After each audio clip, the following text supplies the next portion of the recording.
Hi, my name is Roy Collin, and welcome to the show. I've also got five podcasts: The Awakening Podcast, exposing fraud and corruption, but with solutions; the Crypto Podcast, talking about all things blockchain, NFTs, crypto; the Meditation Podcast, talking about all different types of meditation, but there's also meditations there from 1 minute to 2 hours.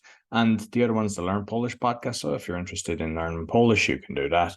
And the other one is Speaking with Roy Collin. And I just have guests from around the world talking about either public speaking or also about their book or just general life in general. And you'll find everything on bio.link/podcaster. I'm also a podcasting coach. And you see the QR code there, and it's also on my link as well. And if you're interested in actually going on some podcast shows, I'm helping people doing that. Or if you're interested in sponsorship, you can contact me. And I'd like to thank my sponsor, DanielPacker.com. He helps people with anxiety, stress, and addictions. He's got a 90% success rate, and you only pay if you're successful. So be sure to check him out, DanielPacker.com. I hope you enjoy this week's show. Welcome to the Speaking Podcast. You'll find all our episodes on speakingpodcast.com. My guest today, combat veteran who served 11 years in the US Army, serial entrepreneur, founding board member of a veteran nonprofit, and the author, Damn the Valley. Please welcome William Yeske. Good to be on. So I can see the book there, but you might just let the listeners know a little bit more about you. I mean, I've just kind of mentioned bullet points. Yeah. Well, I mean, like you said, so the experience in the book is about an experience that I had in 2009 to 2010. The majority of it being in 2010, but in the Arghandab River Valley of Afghanistan, to where, I mean, things ramped up to the point to where we had a 52% casualty rate, which is unheard of in modern day deployments. You take a group of what normally is an infantry company, and I think they're supposed to be around 200 at strength. You're never at full strength. So I think we were sitting at about 170, 180 guys. But if you take that number and you just cut it in half and you say, hey, half of you are getting Purple Hearts in one way or another, whether it's losing an arm, losing a leg, and the various other battlefield injuries that you have that are seen. That's not even to account for the PTSD that I'm sure a lot of the guys, anybody who's suffered a traumatic event or occurrence like that, especially extended, um, you're talking about massive repercussions the rest of their life, depending on how they view that experience and depending on the circle they have around them. So, No, I mean, I definitely want to touch on the book, but I want to find out a little bit more about you because I know me, yeah, your wife is in the military as well. So one, how you got into the military, and two, what's life like when your partner is also in the military? yeah. So we both left around the same time. She left, I think it was a month prior from me. At least the active duty side. She was Air Force. So there it was a little bit of an interesting, really by rest there, wait, you're Army, Air Force. How did this happen? But we met, she was working on Pope Air Force Base and I was in the area, at Fort Bragg. But one thing led to another and here we are 8 years later. Great marriage and whatnot. But I guess how I joined the military, um, I joined up a little later than most. I joined up at 26. I had always kind of felt that call and everything. And I was a little bit of an adrenaline junkie. And I was sort of talked out of the military to begin with from my parents. They had said, hey, look, we think you should go to school first and then from there possibly join up as an officer. And really what I needed at the time was that discipline that the military instilled in order to put that stuff in place in school, because I think I was 3 years in and I was partying hard. I was doing the, what some of my friends would call the wild bill thing. And I mean, my grades were good and whatnot, but I just never showed up to class. It was always that end of things. So it kind of fell apart. And I ended up doing some exciting stuff, more adventure things. I was with a BMW race team and they would race road tracks. So Lime Rock Park, Road Atlanta, Watkins Glen. And I was having a blast there. And the girl that I had met in college, she went a different path, and I was heartbroken.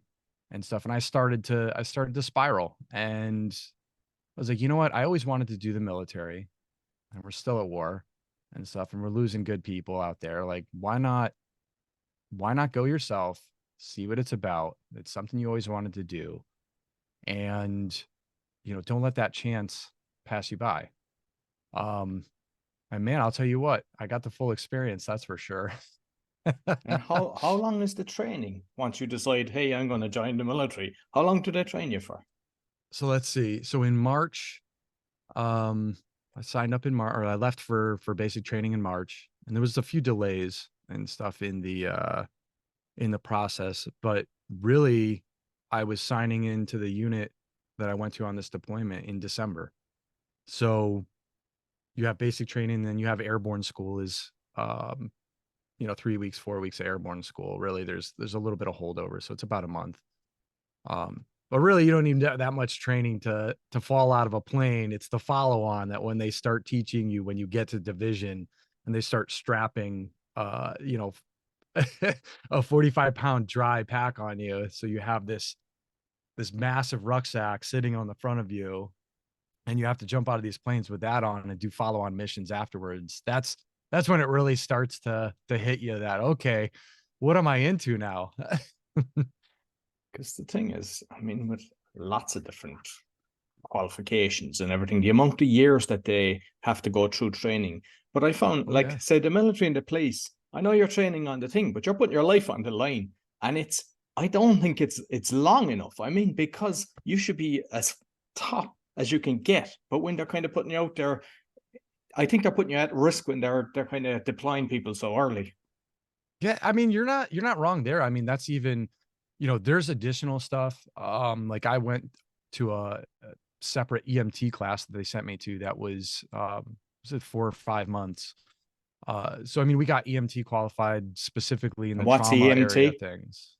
Sorry about that. Emergency medical training. So like classes with people that would be in ambulances, like those first responders. So they sent us to those. So really their thinking was to deal with the traumatic ends, and we would actually do rotations with the local hospital. We had to do, and get qualified on that end. So it's like they'll teach you what's called a CLS class, combat lifesaver. It's the bare basics. It's like, oh, someone's bleeding out and you throw a tourniquet on it, and how much you crank it down. To where EMT, they're getting into the chest seals, and they'll teach you the basics of giving IVs and sticking people, although they tell you like, oh, you're not supposed to. But I mean, if you know what you're doing and you're in the situation where it calls for it, at least there's somebody who's been through it a few times. And it's a little different when it's military as opposed to civilian trained. But no, you're absolutely right. I mean, I don't think anything could ever prepare you fully for combat, and you don't fully know how you're going to react until the situation happens in front of you. You're never going to know until it really does, and all you can do is train for it until then. And really that's the most important part, because if once things kick off, you go into that mode of where you don't have time to think about that, and the learning curve is gone at that point. You are just doing. So nothing can ever really prepare you, but when you get thrust into that position, at that point you better be ready. And so, like, I know you have two children. Did you have the children while you were both in service? That was actually one of the things that led the decision to leave service. Um, Me and my wife were dating at the time, and I had actually put in a packet to go to a different area within the military and to try out for this particular unit. So when she came to me and she was like, "Hey, um, I'm pregnant. We're gonna have a kid," and we kind of talked about it and everything, and I was like, I made the decision to, really to put an analogy to it, to jump out that door of the plane and, leave my military service and jump into the family end of things. Just because of this particular unit, you can't have anything else you're thinking about. It's either one or the other. And I had to kind of make that decision. I'm like, military life, family. I chose family overall. And I think honestly, down the road and everything, I think I made the right decision. Yeah, definitely. So it's hard now for me to even fathom that, but like when you're actually in the combat zone, what's going on in your head? Honestly, most times when all this stuff kicked off and all the different instances that we were involved in, one in particular, someone threw a grenade over a wall at us, and this thing hit a tree limb and bounced around the corner, which is the only reason nobody got killed during it, and it just went into full on firefight. Their AKs were clacking. Our machine gunner that was on the roof was returning fire, but he was in a position to where he couldn't traverse the gun low enough to effectively fire back at these guys. So he stood up on the roof, shoulder firing this belt fed machine gun, 240 Bravo. So shooting 7.62 linked in these rounds, and he's standing up, and their fire is so close. He's hearing it whiz by him, but he's getting splinters in the face from the trees and stuff that are below in the orchard. I mean, he thought he was done. He thought it was all over at this point, and he's just firing back into this, and this full on commotion moment. And I had the radio at the time, and I'm right below these gunners who are on the roof. I'm right in front of the building, so I'm calling up that we're under fire. And it's just one thing after another. They're getting stacked up, and the squad leader, I'm yelling over to him, "Hey, do we need extra people out here? Because I'm online with the CO." And he's like, "We're good," and they flow right out. But afterwards, after everything was said and done, that's when you take that pause and that after, and you kind of go through it. There's no time, and if there is time, something's wrong. If you're hesitating, um, you need to check that, because that, more times than not, whenever people hesitate within a combat situation, that's when someone gets hurt. That's when someone gets killed. It is just that life to that far extreme. This is kind of a bit touchy now, but like when I look at, say, Confessions of an Economic Hitman and John Perry, and he's kind of saying how many countries been infiltrated by the states and everything. And I mean, I know you're doing what you're told to do, but hindsight, going in, whether people claim it's for democracy or whatever, but when you look at it, like, it's really big boys playing a game with people's lives, both sides of the fence, unfortunately. And that's some of the things that I came across in writing this, and some of the things when I was talking with the higher echelons, is that, like, when I wrote this book kind of was from the ground. This is the view from the guys that were placed on the ground in there, and the talk of, like, those struggles that you have in dealing with the populace when you're out there. Because all you're really trying to do as a soldier, you're trying to stay alive, you're trying to keep your buddies alive. But also, the way we looked at it is it was a little different. This wasn't an invasion. We got embedded in with other Afghan police that was right off of one of the other major villages there. And our patrols would mainly, go through these villages, talk to these villagers, try to talk to them and be like, "Hey, what's happening? How can we provide you security?" Not being that standoff person, um, that just wants to kill everything. That's where the misconception comes. They're like, "Oh, infantry." And really, we were thrust into what would normally be a special forces job, and that's to, like, really assist the local populace and to assist their military and their police forces, in providing the public security. And that's something we did. I mean, in a way of to where when we first got there, people didn't want to talk to us, and the people hated us. And really, that's because of the people that were there before us. They got so skittish to the point to where, they weren't even go out on patrol at that point. And they were, just in that mindset of everybody's the enemy, kind of. That's not the way to be. And so it took us a little while to get them to start opening up and talking to us. But when we finally started talking to these villagers, and they started realizing, like, hey, these guys are different. They have a different motivation behind them. And really, um, to be at one point to be brought in and said, hey, look, we want you to be able to stay in the village tonight, stay in the mosque. And that was something that just blew us away. Like, because that's not normally something you would get. That's their sacred place and stuff. And we actually declined that, but we were like, no, absolutely, because these people were tired of getting pulled out of their houses in the middle of the night, and either beat up, threatened. Some of them, would just get ripped out. They didn't know if they were going to die or not in the middle of the night. There's no security, and to have that over your head all the time, and then to just offer that, hey, you know what? What's the least we can give you? Maybe a good night's rest.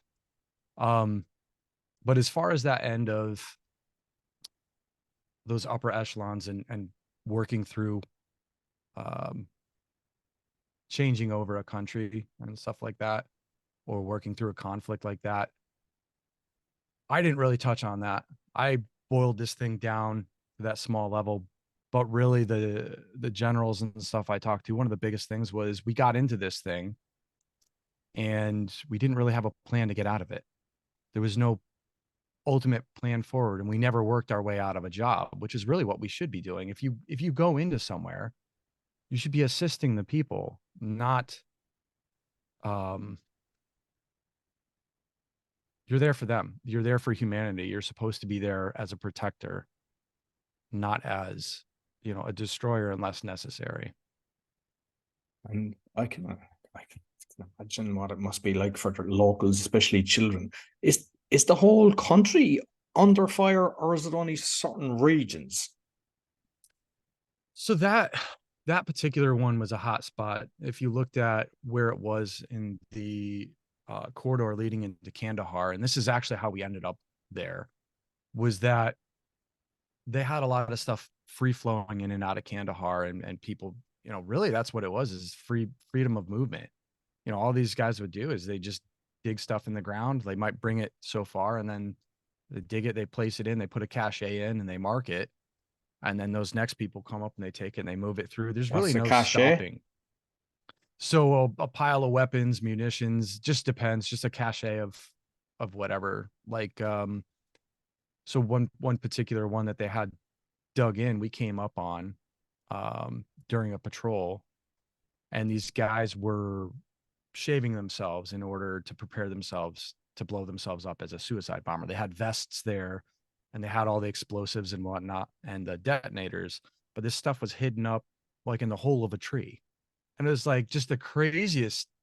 Like, so here's like 50 plus detonators, and it actually affected the op tempo in the area. The amount of landmines and stuff that we were finding or hitting actually slowed down quite a bit, just due to this find. But yeah, they would just place things either in wells, or you'd be going through an orchard and just find this little dugout, and there'd be weapons or munitions just waiting for somebody or a team to pick them up and in place them, in order to do harm. Like, have you kind of captured any of the guys that were attempted to be suicide bombers? Because I'd love to get into their head, because I mean, I've come across plenty of people in cults, and you kind of understand how they're brainwashed into it. But being in a cult and actually, committing suicide for, what they believe in. There there's two sides of that, and we saw everything from, like, so those particular guys, they of course they grabbed up some AKs that were on the ground, that were next to them, and started shooting at us, um which of course we went into react to contact, and they got away. We didn't actually end up getting them, but we ended up pulling these all this bomb material out and stuff. But we did end up pulling in a few guys to where there was three of them, and we held them. And after we brought them in, they had been living within the village, and we brought these guys in, and we held them there waiting for Afghan police authority and stuff to come pick them up and bring them to prison and whatnot. But a whole bunch of the village came out and signed affidavits that these people were Taliban, and it was just the fact of, like, everybody was terrified to speak up about it. And they were letting these guys operate right under our noses. But as far as the mind of a suicide bomber, you know, I wasn't here for this one, but the guys, um, the story that was going around was they came across a child that he was trying to hit a button. He was trying to hit a detonator. And this is this small child, I mean, like 10-year-old. They put a vest on and he's weak and stuff, but they told him that, if he went up to the Americans and hit this, that he would go straight to heaven. And to have that sort of twisted mentality, like, I don't think that that's anything that, um, really has a place out there. I mean, that's straight evil.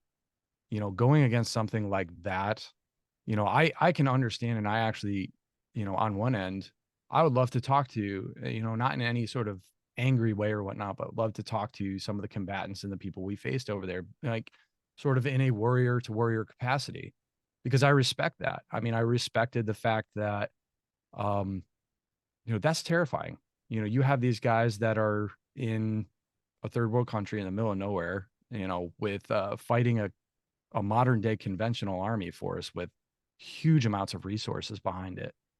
And quite essentially the insurgents, it's like the rebellion. And to look at it in the way of, yeah, exactly. Like, place yourself in their shoes and look at it. Like, what are they seeing? Why are they fighting you? Are they fighting you to protect their families, which they weren't. A lot of these guys that we would have come across were actually foreign fighters, on a jihad. So we would run them through a biometric system and stuff afterwards, and we'd catch anything from Pakistan, Iran, Iraq, like where these people had been cited and seen before due to fingerprints or retinal scan. And this is just through different techniques Is that, this a financial thing? Because like I've seen that in a few different situations. Like, I mean, are these people fighting because they're getting paid to go into the different places to fight? I know they're putting their life oh, at risk. definitely. Oh, definitely. I mean, So who's there's paying them? even, I mean, who's actually funding this? Because it looks like when you start digging holes, when you start taking off a few layers, yeah, it looks like it's the same people that are doing, it's crazy, yeah. and if you think about it, it is, if you back up and follow the money and you start looking at it that way, um, is this just something to perpetuate the war machine? It's entirely possible. I have no idea. But I definitely know that, money is a major motivator. That's that grenade incident, that the compound that it was tossed from, after they went into it, and the locals that had been living there were in there, and they had found a big stack of Taliban money. They had been paid off, to, hey, we're going to stay in here. We're going to shoot at the Americans when they come in, and we're going to throw in, here's some money. Thanks for letting us stay here. And it's, the old man was terrified, and quite honestly, in that type of high stress situation, when they went in to clear this house after being shot at and almost blown up with a grenade, um, they did the right thing. I mean, here's this guy in the house, and I'm so surprised because he went to come out of the door as they were coming in, and he just got taken to the ground instead of shot up. Most people would have pulled the trigger on that one just because it was just right there. And to be able to have that, I guess, discipline, and training to recognize that he was no longer, he was not the threat, and the threat had disappeared. But yeah, they went through, and in going through everything, they just found this huge stack of money, and it was like, what is this? Well, and they admit to it, they know. But at the same time, what choice do they have? With the weapons that you recover, I mean, Lockheed Martin and Raytheon, I believe, are the big providers in the States. Who's actually giving them the weapons? Where are the weapons coming from? That's all stuff I wouldn't be able to. I'm not the guy to talk to about that. You know, I'm not sure. Because I keep saying always follow the money and you'll find out who's actually pulling the strings, like, and it's, because there's somebody Yeah. providing them with the weapons to, Oh, they literally, in So in the special operations schoolhouse, they have economists. They have like literal doctorate degree economists that's their job. They look at countries' economies and they look at where the money's flowing. They look at the corruption levels and stuff. And they come up with these situations and they game a whole bunch of stuff and they kind of put culture into it and whatnot. But they're constantly looking at these situations and looking at um that's one of the things. Follow the money. You want to find the source of the conflict, follow the money. And when you start using um some of the programs they have and some of the things to find out connections and networking and where the pieces all fit in the pie, it's crazy when you start seeing these clear lines of corruption money and like where stuff is flowing, and it's just wild. So with the book, I haven't read it, but I've looked online, and I know it's only recently released, but it's like it's got 9 5-star reviews, nothing less, and there's like some beautiful comments, like really really decent reviews. They're not just kind of a one-liner. Like, so when somebody goes to the trouble of actually writing something decent, it means it really touched them. And I heard you on another show that there was people that were reading it and they felt the smells. I'd love you to touch on that.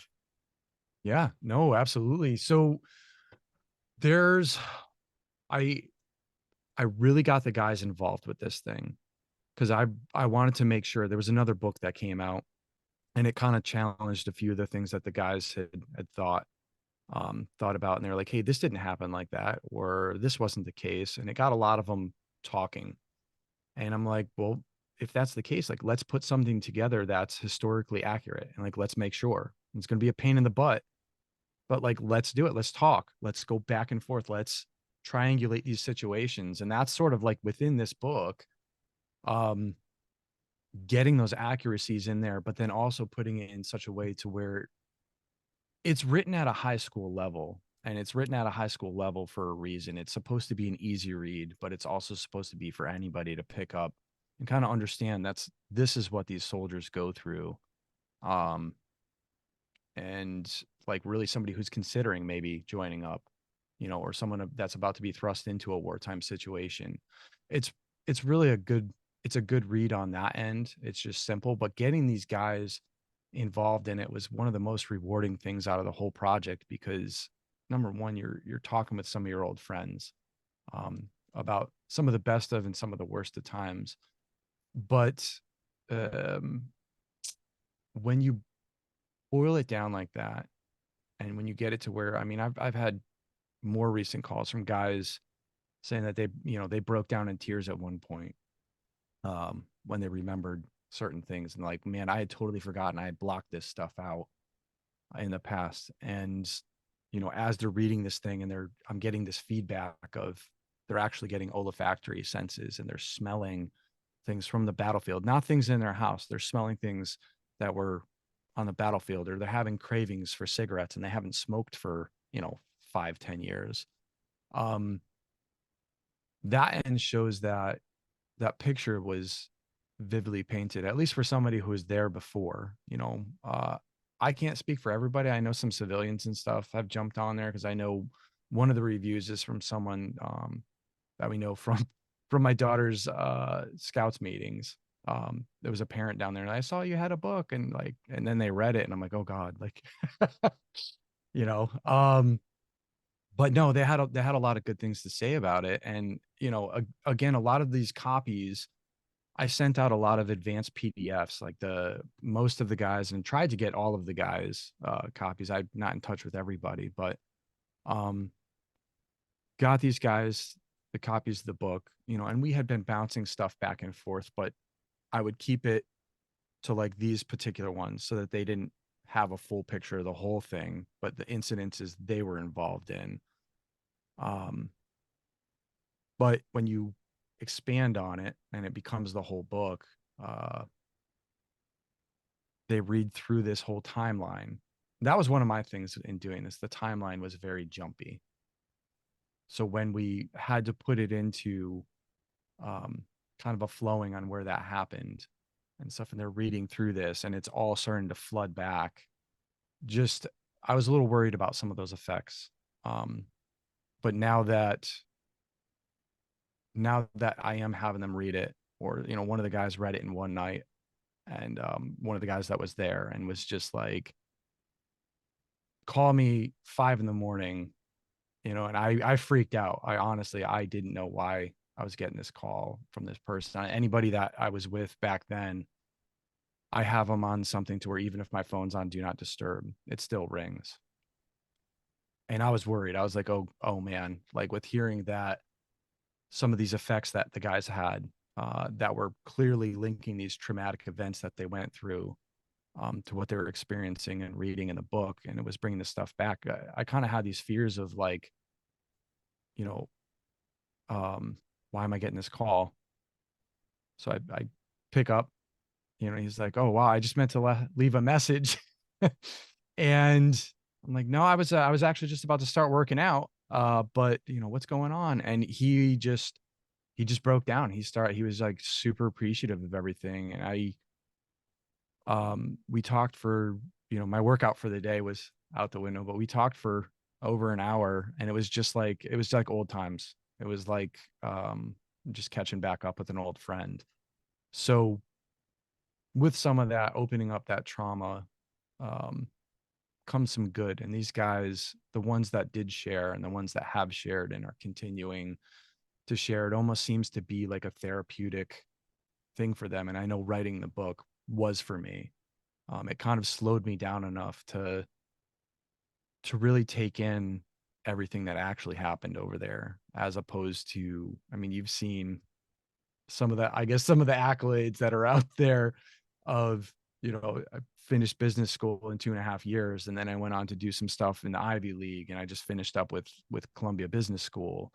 You know, started the business, and really a lot of that has been going full speed, um, almost running away from some of this. So to be able to slow down and realize that, and realize, hey, you have some things that you still have to work on. But it's been good. It really has been good. And I saw as well that you had to get it kind of like approved by the Department of Defense. So Yes. what was the process? I understand it because obviously you can't be giving away trade secrets. But what Yeah. was it like for you to kind of get? I presume it was like when you get your mortgage letter kind of documentation back and it's all blacked Yep. out. Like, Yes. Yes, it was. And that was wild to have come back. And I was just like, man. And a lot of that had to do with that. We worked a bunch with special operations in there. Like we ran a lot of outer cordon QRF, and we ran some stuff with them out there. They were definitely active in our area. We would, a lot of this stuff we built targeting packages and stuff for higher echelons that would come in and take care of the rest of it. But that the process wasn't that bad, and everybody says it's painful, and maybe I just got lucky, because they had it approved within 3 months. You know, I mean, I just sent everything in, went through the channels. There's basically a framework rundown on the DoD side of things when you submit manuscripts. And I mean, I got word back. They opened up my case, and, you know, I sent it in, and 3 months later I had it back, you know, with the black lines and stuff. But after getting it back so quickly, I kind of reached out and I was like, hey, what's your former background? And the guy came on there and he's like, well, I was infantry. And he's like, I really like this book. So we kind of pushed you to the front. So it was, we got lucky. There's so many instances within writing this thing and within putting it together, to where I don't know if it's the universe just kind of moving it forward, where it's like, hey, people need to hear this story.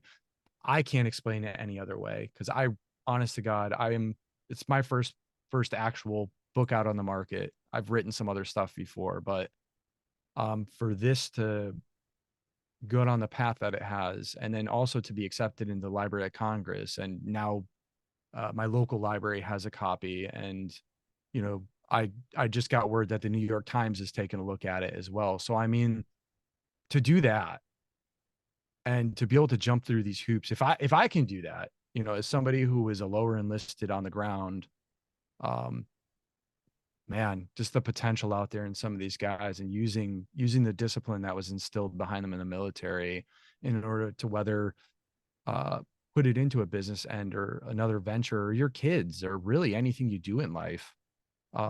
Those routines and sticking to the plan, and adjusting as needed. All stuff that you learn in the military, if you learn how to translate it over correctly, you've really been set up for success. You just need to realize it.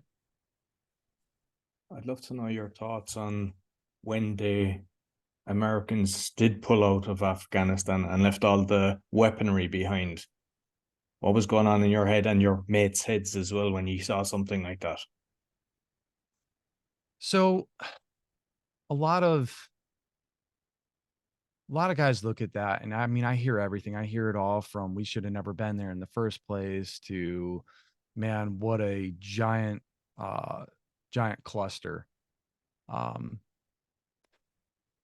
at my level, really all I can say is that it's clear it's clear it wasn't properly planned. It's clear there was not a proper handoff. I mean, to have that country run through within days, after we left. Yeah, I mean, it's crumbling as we're leaving. You're seeing these videos of people trying to get on planes and Afghan refugees, and you have Americans that reached out and are doing stuff on their own, even forming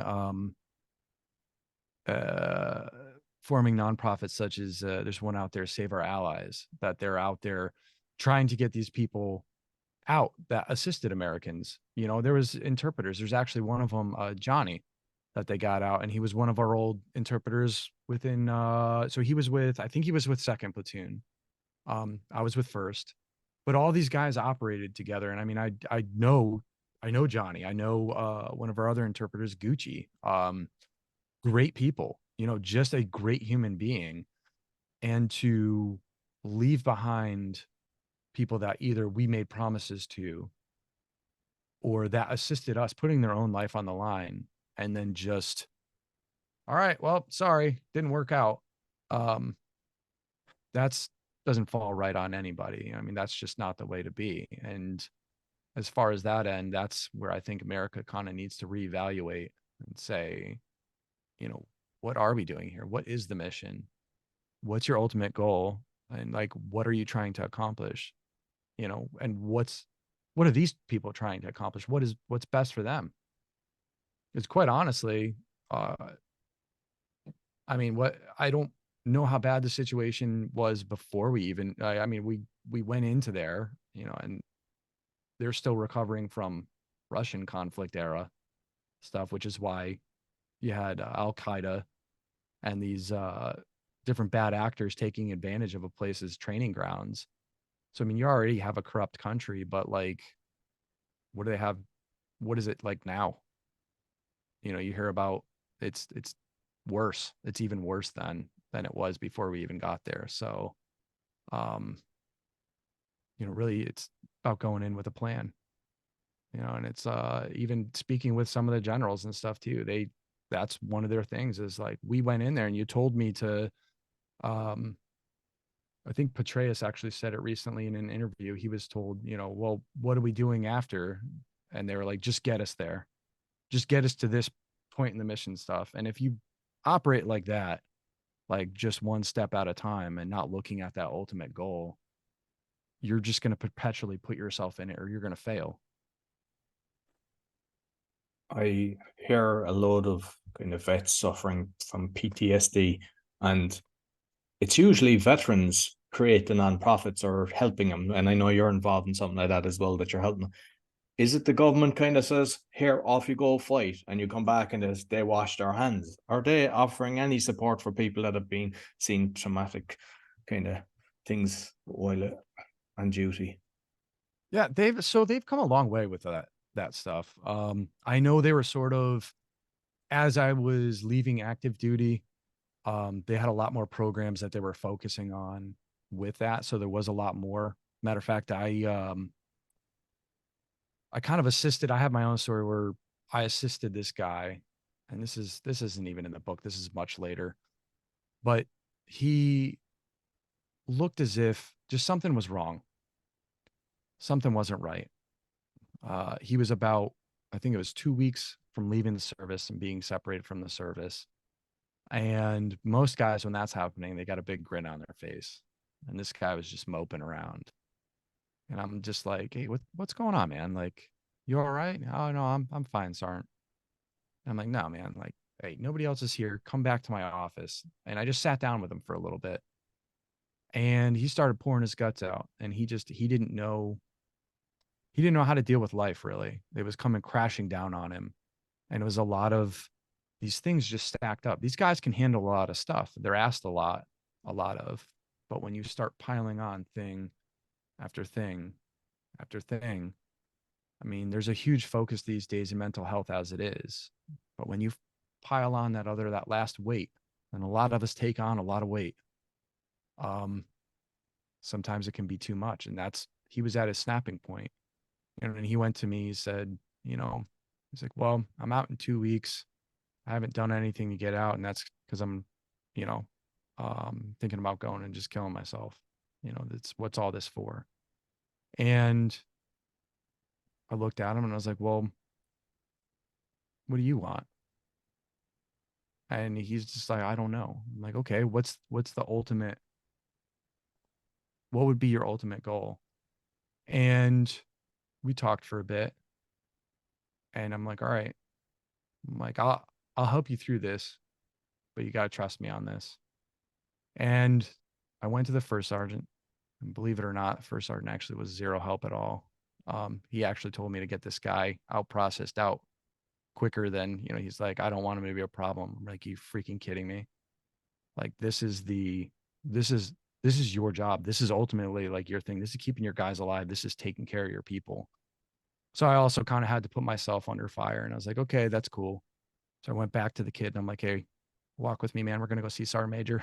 They just jumped the next run and we went down and we got him down to the clinic, and I basically stayed with him, as well as I was a platoon sergeant at the time. So I not only now had my own platoon and this kid wasn't even mine, but I now had, I was given this guy now because he was the problem and I brought it up, um, to take care of him and get him out processed the right way. I was like, okay, fine. I'm like, all right. But we got him out processed, but we got him the mental health that he needed. The issues were taken care of. At least he started seeing clinicians and everything.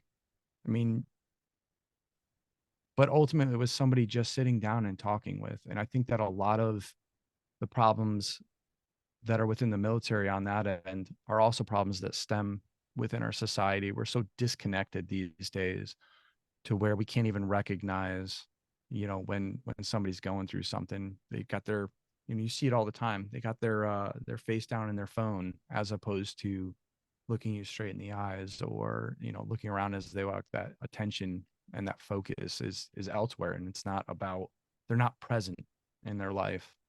And I think that's one of the biggest issues. It's not just military. I think it's just amplified throughout military service members. Absolutely. Listen, William, I thoroughly enjoyed the conversation, but what I'd love is to get you back in Q1 of 2024. And what I'll do is I'll have like a questionnaire on the episode when it goes out. So those that have listened to it can have questions for when you come back. And also those that read the book might have some That'd be questions great. as well. So you might let people know where they can find you. Yeah. So there's an official website at damnthevalleybook.com. And from there, you can kind of see, you can get the book on, you can either get a signed copy from there, which helps me enable for every 2 signed copies that I sell, I am able to get 1 copy out to the guys that were actually there in the story. That's kind of my way of giving back through this. That's the only reason there's author signed copies that are up for sale on the web. But I mean, you can go to Amazon, Barnes and Noble, bookshop.org, as well, and check out the social media campaigns. Because like in writing this thing, everything about it, um, I wanted to kind of provide people with the best possible picture and the most value from a book. So I mean, it's not just a book. Every single picture that's up there, well, most of, not all of, but all the pictures that I post up there on the regular, the daily ones, are all pictures actually from that deployment and that were submitted from the guys that were on there. So you have almost a year's worth of pictures of these regions and the stuff that we did. Because I'm really trying to give people that picture of what we went through and the most value that they can possibly get from this book. I'm just trying to give back here. Love it. So damnthevalleybook.com.